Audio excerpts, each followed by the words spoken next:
అందరికీ నమస్కారం అండి ఫ్రెండ్స్. మనకి ఇప్పుడిప్పుడే మరొక బ్రేకింగ్ న్యూస్ అప్డేట్ అయితే రావడం జరిగిందండి. అదేమిటంటే రేపు నవంబర్ 18వ తారీఖున బ్యాంకులకు విద్యార్థులకు సెలవు అంటూ ఇప్పుడిప్పుడే మనకు ఒక బ్రేకింగ్ న్యూస్ అప్డేట్ అయితే రావడం జరిగిందండి. అయితే ఇందుకు సంబంధించిన పూర్తి వివరాలు అయితే మన వీడియోలో తెలుసుకుందామండి. అంటే ఎందుకు సెలవిస్తున్నారు, ఎక్కడ సెలవిస్తున్నారు ఏంటి అనేది క్లారిటీగా తెలుసుకుందామండి. వీడియో మొత్తం ఎక్కడ స్కిప్ చేయకుండా చూడండి ఫ్రెండ్స్. లేట్ చేయకుండా వివరాల్లోకి వెళ్ళిపోదాము. ఇక రిజర్వ్ బ్యాంక్ ఆఫ్ ఇండియా ఎప్పటికప్పుడు ప్రతి నెల బ్యాంకు సెలవుల జాబితా విడుదల చేస్తుంటుంది. ఈ నవంబర్లో పెద్దగా సెలవులు లేకపోయినా ప్రాంతీయ సెలవులు అయితే ఉన్నాయి. ఇక దేశమంతా కాకపోయినా కొన్ని రాష్ట్రాల్లో కొన్ని తేదీల్లో బ్యాంకులు పనిచేయవు.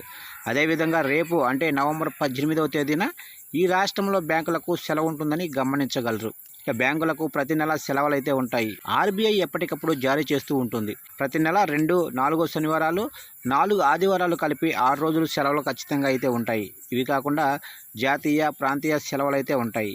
ప్రాంతీయ సెలవులు రాష్ట్రాన్ని బట్టి మారుతుంటాయి. అదేవిధంగా రేపు నవంబర్ 18న కర్ణాటకలో అన్ని బ్యాంకులు మూతపడనున్నాయి. ఇక కనకదాసు జయంతి పురస్కరించుకొని కర్ణాటకలో రేపు ప్రభుత్వ, ప్రైవేటు బ్యాంకులకు సెలవు అయితే ఉంటుంది. అందుకే రేపు ఒకవేళ బ్యాంకు పనులుంటే వాయిదా వేసుకోగలరు, లేకపోతే ఇబ్బందులు ఎదురు కావచ్చు. ఇక కనకదాసు జయంతి సందర్భంగా రేపు నవంబర్ 18వ తారీఖున కర్ణాటకలో బ్యాంకులే కాకుండా స్కూల్స్, కళాశాలలు, ప్రభుత్వ కార్యాలయాలకు సెలవు అయితే ఉంది. కనకదాసు జయంతి రాష్ట్రంలో అతిపెద్ద పండుగ. మహాకవి, సాధువైన కనకదాసు జయంతిని అత్యంత ఘనంగా జరుపుకుంటారు. కర్ణాటకలో ఈరోజు పబ్లిక్ హాలిడేగా ప్రకటిస్తుంటారు. అందుకే విద్యా సంస్థలు, ప్రభుత్వ కార్యాలయాలు పనిచేయవు. ఇక నవంబర్ నెలలో ఇవాళ అంటే నవంబర్ 17వ తారీఖున ఆదివారం సెలవు కాగా నవంబర్ 18న కనకదాసు జయంతి సెలవు ఉంది. ఇక నవంబర్ 23వ తారీఖున 4వ శనివారం. ఇక నవంబర్ 24వ తారీఖున కూడా ఆదివారం దేశవ్యాప్తంగా బ్యాంకులకైతే సెలవు ఉంటుంది.